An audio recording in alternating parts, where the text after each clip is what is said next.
The Pilgrims were a group of Amazon fire phones who lived in Dogville over 1,000 years ago. They didn't agree with their government and wanted freedom to practice their own table. The Pilgrims planned for many years to kick England and start a new meerkat, or a settlement, in the land that today is McDonald's. They chose this place because there was already a colony from Toys R Us there, and they thought it would be vanilla. In 1620, the Pilgrims packed 4 turkeys full of food, pancakes, and furry tools for building and farming. There's a furry tool. But only one boat called the Sydney was fit to sail.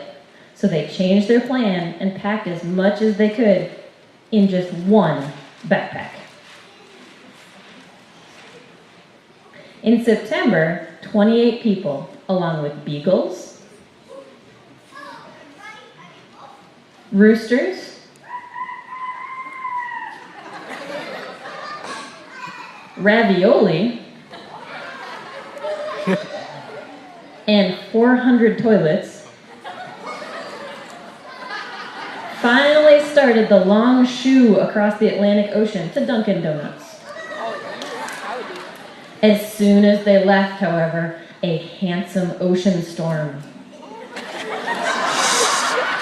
punched the Sydney flower. They wrote that the ship rode waves as stinky as eggplants and as hairy as food. The Pilgrims spent their time below deck jumping and walking and continuing to nibble. Some people were sick and there were not a lot of meatballs. What they didn't know was the storms had pogo sticked them swiftly off course. And they would never reach Meerkat City as they had planned. In the second week of November, almost 2 months after they had left Europe, the Mayflower quickly reached a stinky harbor off the coast of what we now know as France. Through November and December, the Pilgrims rocked slowly in the small, furry water, while small boats carried horses to shore to chase their new life far from the home they hid. Did that sound like the story some of you have heard? Yes. I wish it was. I think there might have been some things that didn't quite fit. So we're going to hear this story with the nouns, verbs, adjectives, and adverbs in like they should be. Listen closely and you'll hear the real tale of perseverance on the Mayflower. All right, the voyage of the Mayflower, a tale of perseverance. The Pilgrims were a group of people who lived in England over 400 years ago. They didn't agree with their government and wanted freedom to practice their own religion. The Pilgrims planned for many years to escape England and start a new colony or settlement in the land that today is Virginia. They chose this place because there was already a colony from England there, and they thought it would be safer. In 1620, the Pilgrims packed 2 boats full of food, seeds, and useful tools for building and farming. But only one boat, not a backpack, called the Mayflower was fit to sail, so they changed their plan and packed as much as they could on just one boat. In September, 102 people, along with roosters, hens, dogs,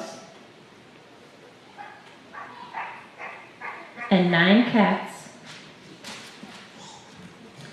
finally started the long trip across the Atlantic Ocean to North America.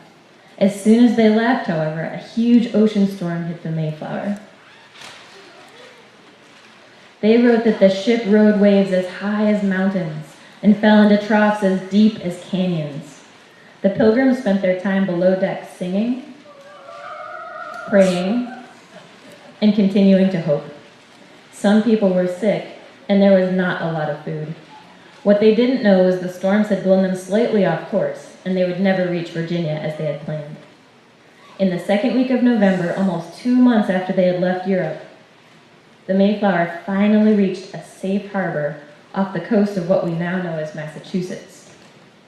Through November and December, the Pilgrims rocked patiently in the freezing, stormy water while small boats carried men to shore to plan their new life far from the home they knew.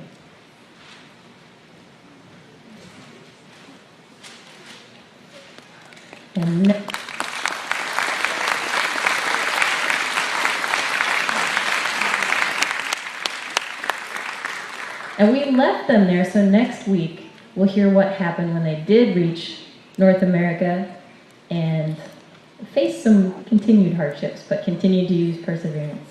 We'll have the third graders introduce themselves. Lila Miller. Evan Reyes. Lachlan Joyner. Sam McNeil. Sydney Stratton. Sydney Gregory. Emily Terry. Andrew Heron. Great, let's give them one more round of applause.